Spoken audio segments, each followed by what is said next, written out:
Karibu mtazamaji wa Zone Media.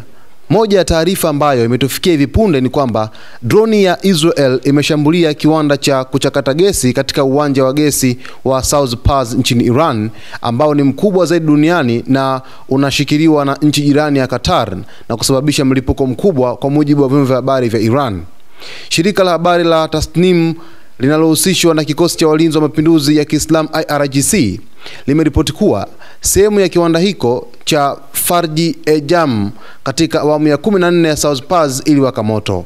Limeongeza kuwa kiwanda hicho kilihusika na mchakato wa kusafisha gesi ya asili inayochimbwa kutoka South Paz pamoja na kutoka maeneo ya gesi ya Nar na Kagan. Hakuna taarifa zaidi zilizotolewa. Katika video iliyosambaa kwenye mitandao ya kijamii ambayo gazeti la Financial Times halikuweza kuthibitisha kwa uhuru, moto mkubwa umeonekana ukiteketeza kiwanda hicho, huku moshi mzito ukipanda juu angani.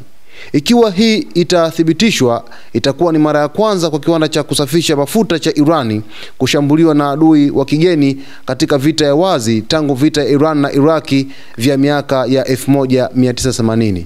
Mtazamaji wa Zone Media, taarifa hii inahusu kile ambacho kimetokea katika nchi ya Irani, ambapo Israel kupitia droni zake imeweza kushambulia kiwanda cha kuchakata gesi katika uwanja wa gesi wa South Paz nchini Iran, ambao ni mkubwa zaidi duniani na unashikiliwa na nchi jirani ya Qatar, na kuweza kusababisha mlipuko mkubwa. Hii ni kwa mujibu wa vyombo vya habari vya Iran.